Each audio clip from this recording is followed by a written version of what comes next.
Olá, queridos amigos e amigas do Estudo Espírita, sejam muito bem-vindos. Este é o nosso material de apoio para a Revista Espírita de março de 1859. Hoje a gente vai mergulhar juntos num texto daquela famosa série Conversas Familiares de Além Túmulo, e o caso é o de Paul Gaimard. O nosso objetivo aqui é bem claro. Vamos acompanhar esse diálogo, entender os pontos principais e, o mais importante, extrair as lições morais e espirituais que ele nos oferece. Tudo isso, claro, com muita serenidade e com a nossa fé raciocinada. Bom, nosso roteiro de estudo vai ser bem simples e direto. Primeiro, a gente vai entender por que Kardec criou essa sessão, qual era o objetivo por trás dessas conversas. Depois, vamos entrar de cabeça no diálogo com o espírito de Paul Gaimard. E para fechar, vamos juntos extrair as lições mais importantes dessa experiência. Vamos lá? Então, para começar, por que Allan Kardec fazia questão de publicar esses diálogos? A intenção dele ia muito, mas muito além da simples curiosidade.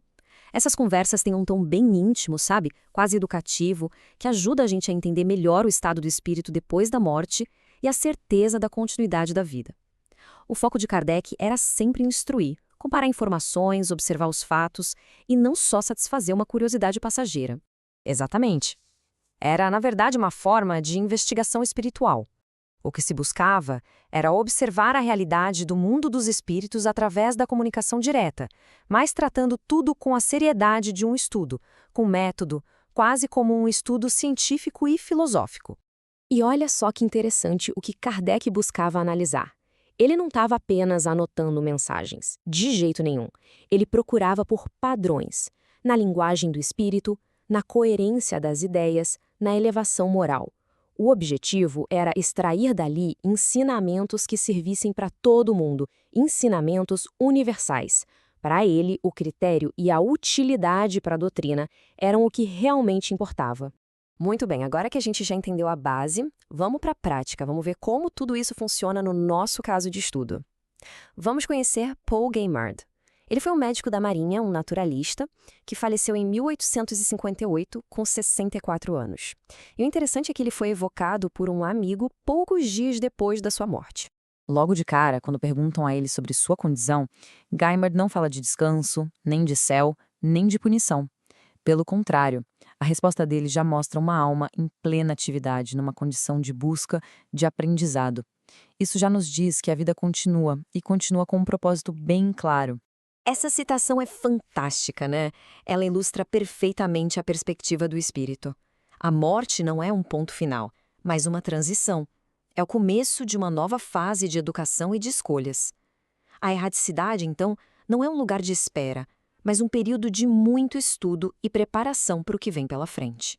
E aí vem uma pergunta-chave que nos ajuda a entender a consciência dele. Como será que ele olhava para a vida que tinha acabado de deixar? O que ele mais valorizava na sua jornada aqui na Terra? Olha que profundo! A satisfação dele não vinha dos prazeres, da riqueza ou do status. Vinha de uma vida de trabalho produtivo, de estudo. O valor do esforço útil se revela aqui como uma verdadeira conquista da alma, algo que a gente leva conosco. E quando o assunto é progresso, Gaimard é questionado sobre qual seria o mais importante. E a resposta dele, gente, é um dos ensinamentos centrais de todo esse diálogo. É um convite para a gente refletir sobre as nossas próprias prioridades na vida. Ele afirma com todas as letras, né? A moralidade vem primeiro. Ele diz que uma grande inteligência, o espírito, pode ser um dom, uma recompensa, mas o desenvolvimento moral, essa é uma responsabilidade nossa, uma construção pessoal de valor muito superior. A moral é a casa que a gente constrói, a inteligência é a ferramenta. E aqui vem um momento de uma honestidade que, puxa, é tocante. Ele reconhece essa verdade universal, mas ao mesmo tempo confessa que a natureza dele, suas tendências, ainda o puxam mais para o lado intelectual. Isso mostra que o espírito mantém sua individualidade, suas características depois da morte. E essa humildade toda na fala dele nos revela algo muito importante.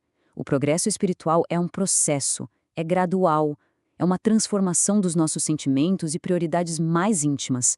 É um trabalho contínuo que a gente faz vida após vida. Ele enxerga esse período entre as vidas como uma oportunidade valiosa de autoconhecimento e aprendizado. É um momento em que a alma, livre do peso do corpo físico, pode se analisar melhor e ter mais consciência de si mesma e de sua força. Agora, uma reflexão importante, que pode até ser uma dica para o quiz. Analisando o diálogo como um todo, que sentimento parece ser o mais forte em Gaimard? Parar para pensar nisso nos ajuda a entender o nível de consciência espiritual que ele já alcançou. A serenidade e a lucidez parecem ser as marcas de um espírito que, mesmo ainda aprendendo, já demonstra uma boa compreensão das leis divinas. Certo. Depois desse mergulho na conversa com Gaimard, o que a gente pode tirar de prático para a nossa própria jornada? Vamos tentar resumir os principais ensinamentos. Esses 4 pontos são o coração dos ensinamentos morais deste texto. Eles nos lembram que a vida tem um propósito, que não acaba. Um propósito baseado na responsabilidade pelas nossas escolhas e na importância da nossa reforma íntima. E aqui está a grande lição, a conclusão final. O objetivo de estudar esses fenômenos é e sempre será o nosso autoaperfeiçoamento, uma compreensão mais profunda da nossa própria caminhada espiritual. No fim das contas, a comunicação só vale mesmo pelo ensino moral que ela consegue despertar em nós. E a gente encerra com essas palavras finais e tão inspiradoras de Gaimard. Elas capturam de um jeito lindo a natureza imensa e cheia de esperança do mundo espiritual. Que este nosso estudo nos ajude a viver melhor o dia de hoje, lembrando sempre que a vida continua e o que a gente leva daqui é a nossa consciência e todo o bem que a gente construiu. Muita paz a todos!